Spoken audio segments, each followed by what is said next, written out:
Hello, everyone. Welcome to Celsius 233, your go-to place for fiction book summaries. Today we will step into the world of The Wheels of Chance by H.G. Wells. The Wheels of Chance, written by H.G. Wells and published in 1895, is a humorous novel that captures the essence of a late Victorian cycling adventure. The story follows Mr. Hoopdriver, a humble draper's assistant, as he embarks on a cycling tour along the southern coast of England. Through his eyes, Wells provides a satirical glimpse into the aspirations and social dynamics of the time. Plot summary: Mr. Hoopdriver, the draper's assistant, had spent much of his life behind the counter of Antrobus and Company, folding linens and attending to customers in Putney. His days were consumed by the monotony of measuring fabric and offering polite, mechanical responses. Yet within this unremarkable existence, a spark of rebellion smoldered. He yearned for a life beyond the drapery shop, a life of adventure and freedom. He had recently discovered a passion for cycling, albeit an awkward and clumsy one. Every evening, after the shop closed, he would take his bicycle to the quiet roads and practice with determination, earning a fair share of bruises and scrapes in the process. With a holiday approaching, Hoopdriver made a bold decision. He would set out on a cycling tour along the southern coast, leaving behind his life of servitude to embrace the open road.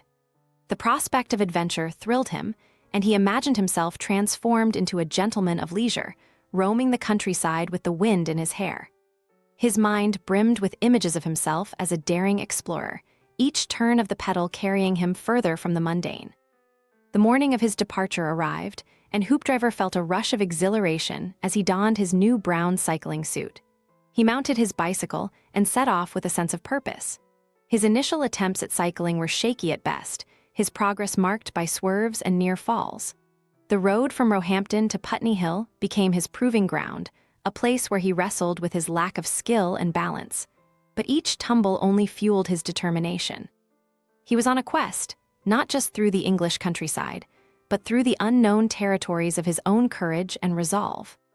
As Hoopdriver journeyed onward, he encountered a variety of characters that colored his adventure. Among them was a young lady in gray who instantly captivated him.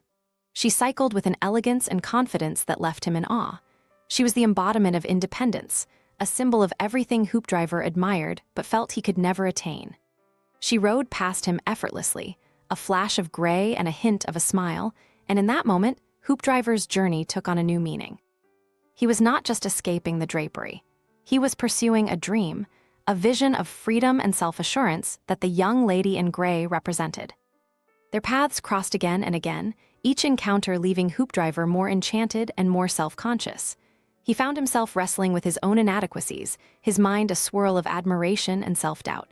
He saw himself as her protector, a knight-errant in brown, but his bumbling attempts to impress her often led to embarrassment.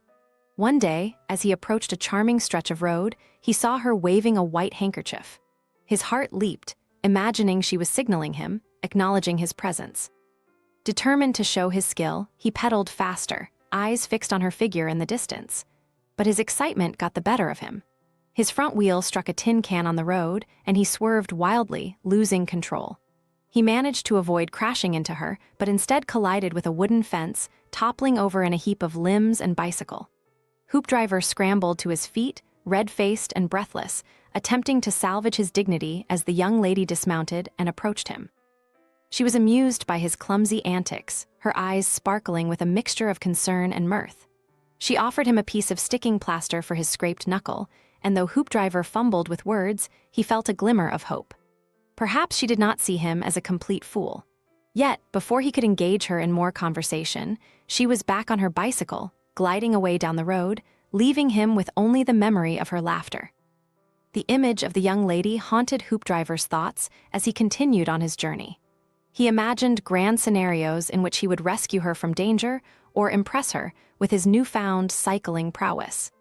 Each mile he covered was filled with daydreams of being her equal, a gallant rider in pursuit of more than just the horizon. As the days passed, a new character entered their story, a man in brown, whose appearance was that of a guardian or perhaps a rival. He seemed to shadow the young lady, his presence a constant reminder of the societal expectations she was trying to escape. Hoopdriver observed their interactions from a distance, his heart stirring with the need to intervene. He had no real plan, no clear idea of how he might help her, but the desire to be her champion grew stronger with every encounter. The climax of their journey unfolded in a small village, where Hoopdriver found himself caught in a chase. The man in brown had cornered the young lady, and Hoopdriver, fueled by a mix of fear and bravado, rode into the scene. His intervention was neither graceful nor entirely effective, but it was enough to create a diversion. The young lady took the opportunity to escape, and Hoopdriver found himself facing the man in brown. There was a moment of tense confrontation, where words were exchanged and the nature of the pursuit became clear. The man was not merely a guardian, he was a force of control, determined to dictate the young lady's path. Hoopdriver, in a rare moment of clarity and courage, stood his ground. His voice trembled, his knees wobbled, but he spoke with a conviction that surprised even himself.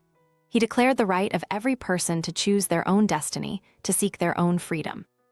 The man in brown, taken aback by Hoopdriver's unexpected defiance, hesitated.